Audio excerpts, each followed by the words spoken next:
Hello, hello. Happy Monday. Welcome to the Healing Loudly series. I'm sorry, I'm jumping ahead. This is actually the Directing Paths Pathway to Healing series. Healing Loudly is coming up soon, but that's all That's right. We'll all. be plugging That's right all here. right. So if you're new to this channel, go ahead and click the like or follow button so that you can stay informed with all the different webinars or events like this we have and talks and things like that. So make sure you do that. And let's get started. So I have the Reverend Danielle Graham on here, and we are going to talk about the ugly side of healing. Um, so healing isn't always pretty. And I think a lot of times we just say, yeah, just heal, without acknowledging that it's going to be a process, it's going to be a journey, and it's not always going to be easy. But before we get started, could you just tell us a little bit about yourself, what it is you do, and before we get started on the conversation? Sure. And I want to first say thank you for having me on. You, of I love course. sharing with you at this series. I love hearing all your different guests and topics. So I just want to say thank you first and foremost. Thank you. So I am Danielle Graham. I'm an ordained minister. I'm also a licensed social worker, and I am a therapist. I actually have a contract with an elementary school, so I get to do school therapy. And then I have individual and family clients I see in the evenings outside of the school program. So I'm doing a little bit of a a few different things, Yeah. wearing a few different hats. And then I'm also a mom to a busy 17-month-old. So my life is busy right now, And he is adorable but I too. love it. You are in the fun age. He is fine, but he's a handful. Oh, I know. Trust me, I know. I know you know. Well, I'm excited to have you, and you're episode 13. Oh, So wow. this means we're in the 13th week of this series, and we have one more left. So Mm, I'm happy that you could join and at the tail end and talk about something we have not talked about, which is the ugly side of healing. So mhm. can you define what you mean? Because I know when we were talking about coming up with the topic, we were like, okay, this is a great topic, but what do you mean by the ugly side of healing? So, anybody knows me knows I like stories and I like analogies. Mhm. And so I'm going to give you a little story. So when I was 12, going on 13, I had to have my major surgery on my back. I had scoliosis when I was a kid. So I had to have a spinal fusion. As a part of the healing process with the scar, the bandage had to be removed periodically and the scar had to be cleaned. Mhm. That process was painful because your nerves are so exposed back there. It was so tender. And so, even just the removing of the bandage itself hurt in a different kind of way, different than just removing a band aid from something. Because if you've ever had if you ever had like dental surgery and your face is like really Mhm. numb, and then when that feeling, when it's starting to come back, that weird feeling that you have anytime you touch yourself or bump anything, imagine that times 10 was Wow. what it felt like on my back. So every time they removed the bandage and then had to clean the whole scar and then replace a new bandage, I literally was in tears, like laying on my stomach in tears every time they had to clean, to the point where like when I knew the day was coming that they had to clean the bandage, clean the scar, and change it, I would like be wincing and laying down getting ready. But it had to be done in order for me to heal properly. And so when I think about this whole process of healing in life, that image always comes back to me, and I mean fresh. I can still feel the pain, I can still feel the tenderness, I can still feel those moments when I was wincing, and I could feel my mom because once I got home, my mom had to do the cleaning. I could feel her, her angst, like I don't want to hurt my baby, but I got to do this. Mhm. Um, and so I can remember those moments vividly. But I also remember that was the helpful way that one, my scar would not become too large. It might heal properly. It might be able to, diminish, even fade in some ways. Um, and so all of it was necessary for Right. me to heal, Right. but it didn't feel good while I That's was good to going hear. through it. Yeah. So for me, that's kind of the image of what it means to, there's an ugly side to healing. When we're trying to deal with stuff, things have to be exposed, things have to sometimes be re-exposed. Um, and what feels like it's hurting while we're trying to clean it and cleanse it out can be uncomfortable, but it's all towards that healing process. That was an amazing example because I felt that. Like I literally felt, I've never had surgery on my back, but I felt that it was painful. I've had surgery on my Mm. mouth before, so I know what the process is, or even having a baby. That's Amen. a process, right? And the recovery part after that is a process. Hmm. What about that healing process do you think makes it so painful? Because we think of healing as That's something to better good. ourselves. Yeah. So, what is it that makes it so painful? I mean, I think there can be multiple things at times. One, um, we're kind of referencing before we came on, is we got to acknowledge what's wrong, right? Mm, And that acknowledgement in and of itself can be hard because sometimes what comes with that acknowledgement is that I have to recognize I might be the reason that I'm in the pain that I'm in. wow. It might have been my choices, it might have been my decisions or lack thereof that put me in this circumstance. And so now I have to acknowledge that. That's hard, It you is. know, especially if it's something where I was victimized, if I was in an abusive relationship, if I was abused at my job or taken advantage of in some way, I have to acknowledge I put myself in that predicament or I allowed certain things to happen or, I perpetuated this continuing, right? And that's not easy. No, it's not.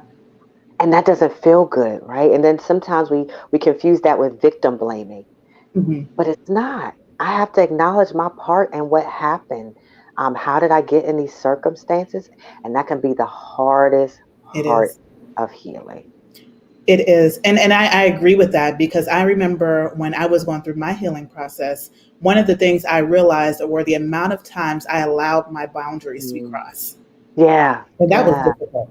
It was yeah. very difficult to forgive myself thinking back on the times where I drew the line in the sand and the person kept crossing it and I just kept drawing another line, and then I look back like, why did this person keep doing X, Y, and Z to me? Understanding, and I know you're as, a licensed clinical, social counselor, all of the mental stuff happening, but also at the same time acknowledging that we do have some power too, and the ability to be like, no, no, no, no, you're not going to keep crossing my boundaries. Hmm. But it does Hmm. hurt when you start to realize, I really let this person walk on me. you know, Yeah, that's difficult. yeah. It's, That's it's very difficult. difficult. It's very difficult. And I think some people their minds and their hearts don't always have the capacity to handle that, Yeah. right? And so they'll suppress, they'll deny, they'll deflect.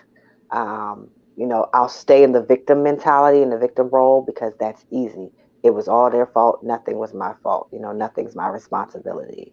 Um, and that's easy to do.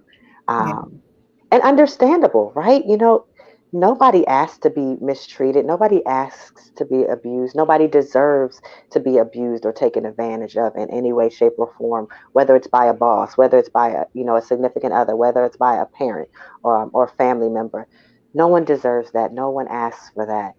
So to say or to acknowledge I had some part in that can be hard to reconcile cognitively, and Mhm. so that can be really challenging for people, but it's such a necessary part of the process of truly healing, and taking your power back. Right? Mhm. When I acknowledge that, I really don't become weaker. I actually take my power back because That's then I can recognize the tools I need to change. Okay, maybe the issue was I didn't realize I was letting my boundaries be blurred. Kind of like what you were saying. Now I can take my power back. How do I right. make sure I hold these hard boundaries? Nope, that's a hard no. You can't cross it. Never again. Right? So it's kind of reframing how we look at it. But to be able to expose that at first can be so hard. It can. And you know what? And going back to the story you shared initially, let's talk about the healing process when those old wounds start to open back up. And sometimes you Mm, feel like you're not making progress. So there are yes. people who make a lot of progress, right? They feel better. They're feeling like they're getting their power back. They're reclaiming their voice, all that great stuff. and then something happens that triggers them. Yeah. What's your advice to someone who is dealing now with a reopened wound? Give yourself grace first. That is always my first response to people when it comes to healing, when it comes to dealing with hard stuff. Give yourself grace Hmm. because none of us are perfect. We make mistakes, and sometimes we make the same mistake over again, Yeah. right? It doesn't mean that we can't learn, and it doesn't mean that we can't get better. I think that's the other thing is not to create those absolutes. Well, because I did this, then I can never do, or because this happened again, it will never get better, right? Sometimes we go to those very extreme absolute responses, never, always. um, and I it love kind of that. diminishes our hope and our feeling that things can progress and change and that healing is really possible. And so just kind of, one, give yourself grace, but also hold on to the lack of the absolutes. It's not the always, never. um, you know it will never happen, it's always this way. If we can kind of diminish how we think about that, or reframe that. Yes, this has happened, and yes, maybe this has been a pattern, but I can change the pattern. I Mhm. now can recognize the pattern, which is healing in and of itself. And I Yeah. think some people don't We talked celebrate about the this small yesterday. steps. Yeah, we got to celebrate the small things. If I can recognize the pattern, Ooh, yeah. that's healing right there. Oh my goodness, to be able to Recognizing the acknowledge it. pattern. Yes, Because you're yeah. not, a lot of the issues you have when you're dealing with being a victim is being caught off guard. Mhm. How could that Mhm. person, I didn't see it coming. How could they, I love them or whatever it is, I Mhm. respected them or, so yeah, recognizing that pattern is huge. Mhm. And then be able to realize once you recognize the pattern, you can backtrack, right? So yeah, maybe I've done it again. Maybe I wound up in the situation again. Maybe I've entered into another abusive relationship, or maybe I've let the person who previously abused me back into my space. Mm. I let them take advantage of me again. But now I can backtrack. If I recognize the pattern, I can change it. I Mm. can change it. So yeah, that might be uncomfortable to say, yeah, I've let this happen again. But if I recognize that, I can change it. When I don't see it, that's when I can't do anything. Wow. Wow, Yeah. that's big. That is so big. The idea, so it's almost like you're saying, not only you're giving yourself grace, but give yourself some credit too. Yes.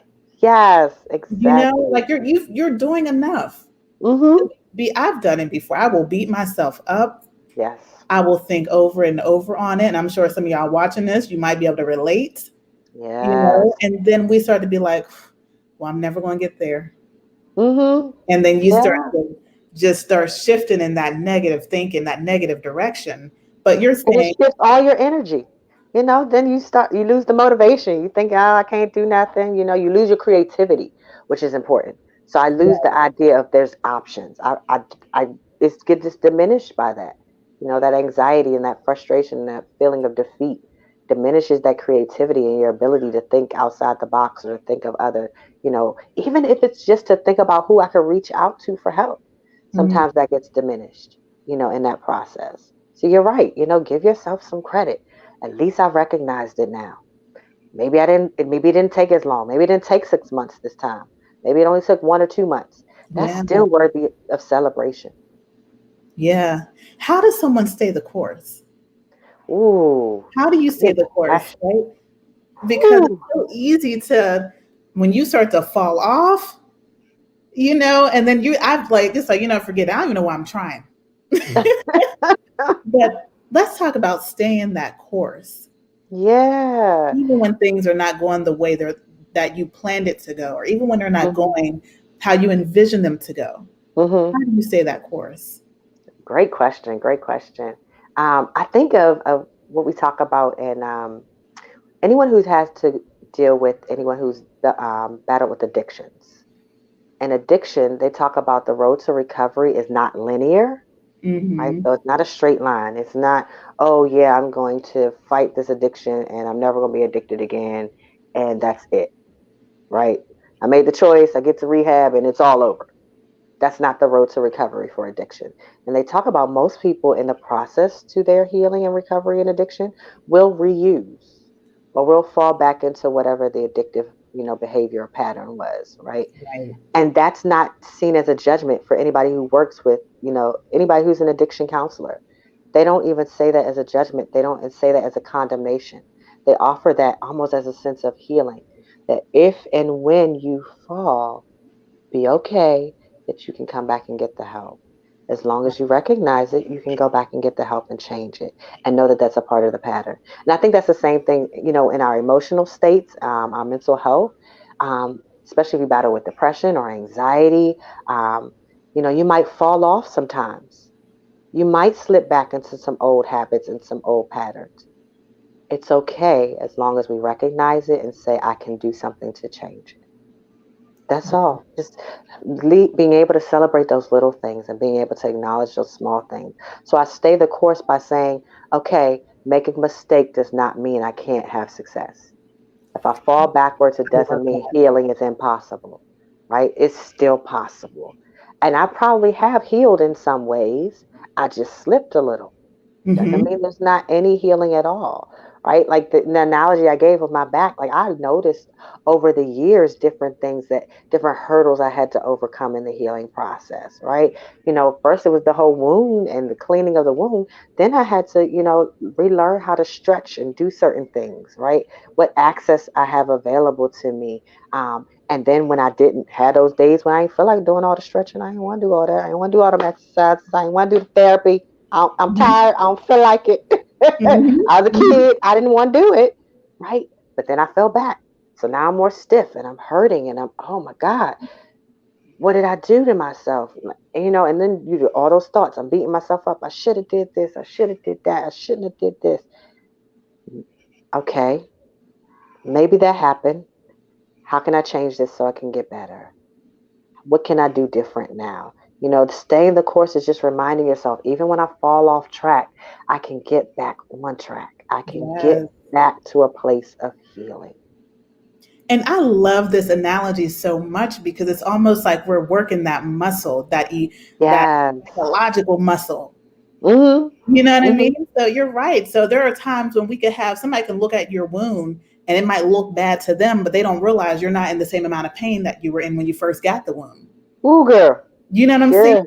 Yeah. So no, I'm going off of what you're saying. So the Yes. analogy would be like, listen, yes, I fell back a little bit, but my recovery time is not as long. You know what I Exactly. mean? Like that's Exactly. powerful. We don't acknowledge that part of healing. Yes, Mhm. it's ugly, and it still might look ugly to someone on the outside, right? Mhm. But to us, we're like, man, when this happened to me 3 years ago, I was down for a year. Now Mhm. for a month. Right.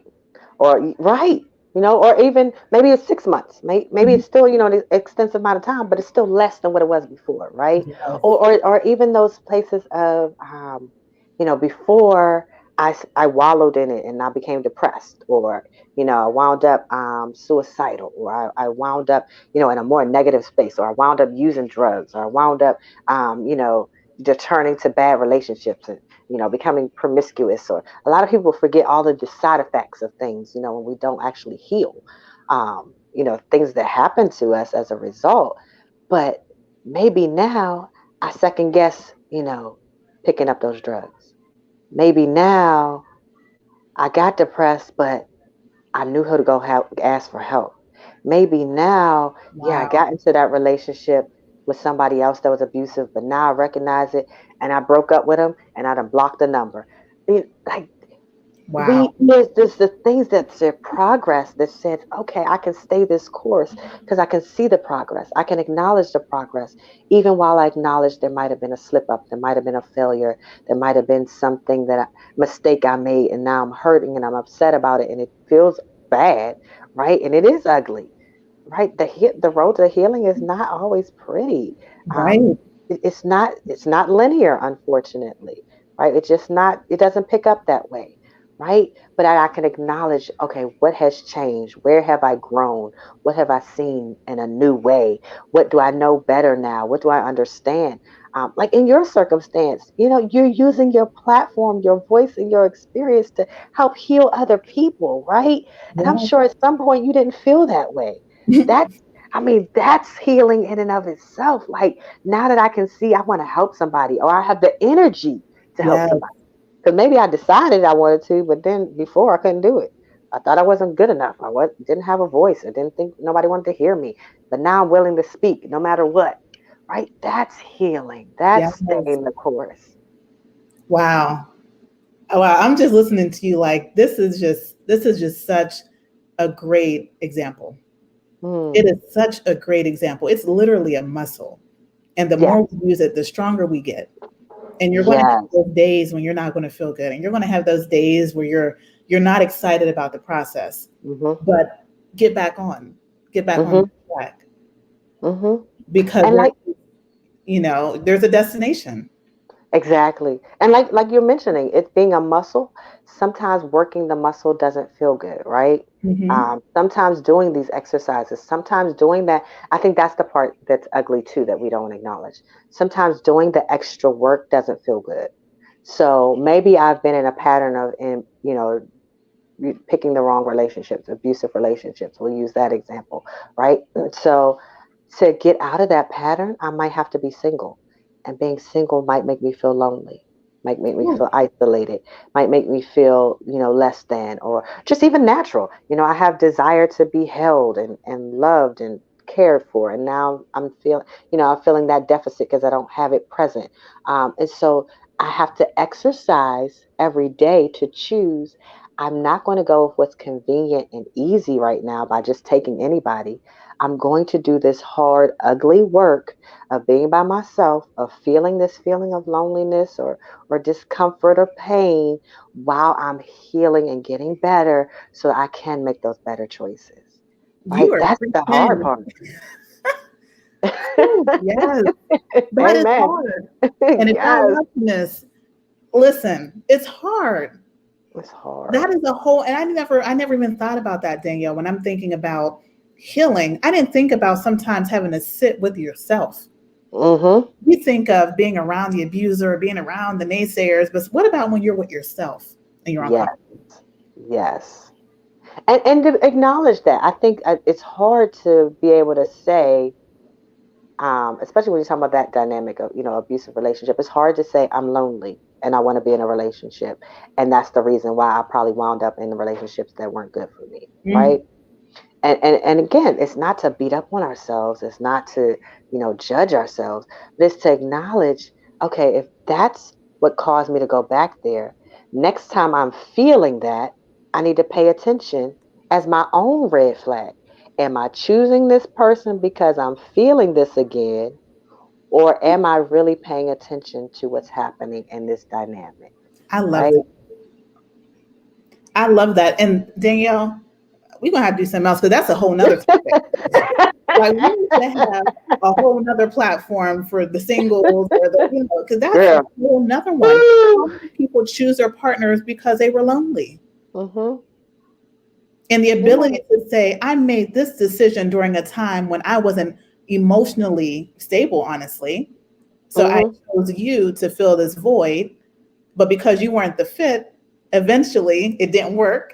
Right. Eventually it falls apart. It Right. falls apart because it wasn't the right fit to begin with. It's like when you have all those Tupperware containers Mm-hmm. and you start losing the lids and you start trying to put any lid on top to try to make Yep. it one do what To God make was it fit, supposed to do. it don't work. And that's what we're doing, that like Mm-hmm. my light done went out. Like I can still see Danielle, you, this girl. You is can. such a great topic. Yeah. This is Yeah. such a great topic. I'm so grateful that you were able to come on and share this information with us because acknowledging that it's okay to mess up. And guess what? You're probably going to mess up because you're human.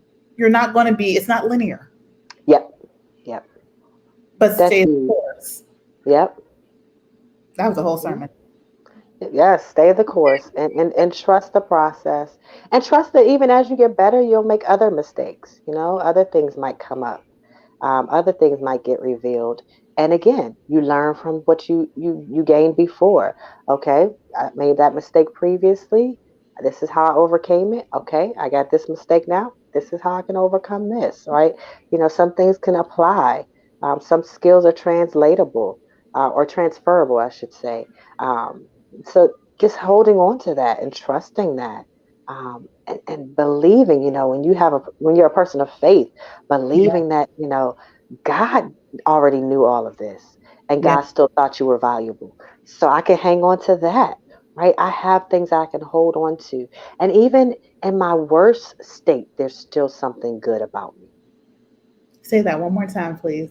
Even in my worst state, there's still something good about me.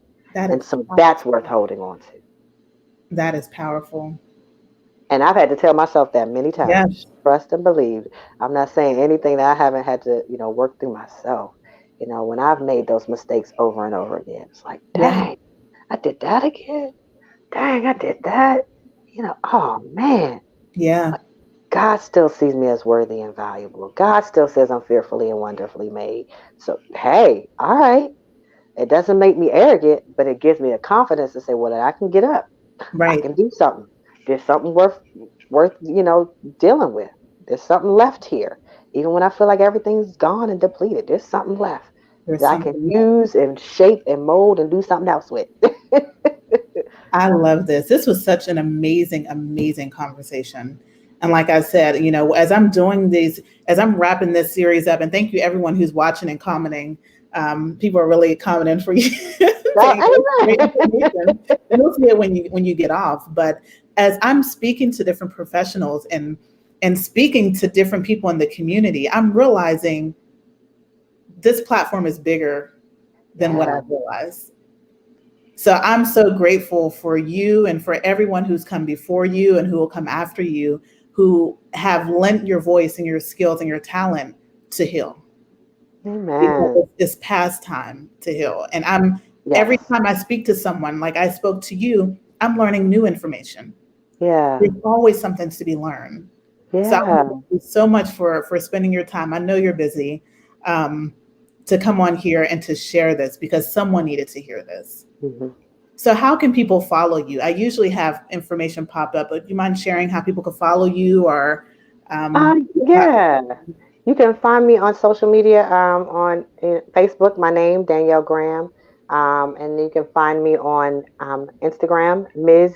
Danny Marie, and that's MZDANIE Marie. Um, Find me in either one of those platforms, and we're gonna work on me getting a website. I told you, See, yeah. I learned stuff from you too, and you pushing me and challenging me too. So I appreciate you as well, and I thank you for this platform. I thank you for honoring what you were hearing in your spirit, and really offering this opportunity. Thank Because you. you're right, so many of us need this healing, and I'm always learning from you and learning from the different people that speak that you have on as guests. So thank you, thank you, thank you. Please keep going. You are I right. This is listen. necessary. I'm It's gonna let you know what's necessary. happening next because there's some other stuff happening in the works. So I'm really excited Good, about this, good. and we need people like you. Amen. And you. Amen. Thank you. Thank you. So, if for all of you guys who are still on, my name is Paula Elochi. I'm an intuitive transformation coach. I say intuitive. A lot of people don't understand what exactly that means, but I talk to the spiritual side as well of healing. Trauma doesn't just impact our physical and our mental; it affects our spiritual beings as well. So, I work with that part to empower you to reclaim your voice, reclaim your power. And this platform here was me acknowledging that I'm not everything and I don't know everything, and that I was able to bring people on to assist. So there are so many pathways to healing. There are so many platforms and areas, but get connected, right? Get connected. If you don't have a coach, if you're looking to heal, go through the pathway to healing series. Each one of us talks on a different topic for your picking. There are things out here for you to pick and to choose from. So take advantage of your resources. And thank you again so much for listening in. And thank you, Danielle, for being part of this. Just stay on for a quick second. I'm gonna go ahead and end the live. All right.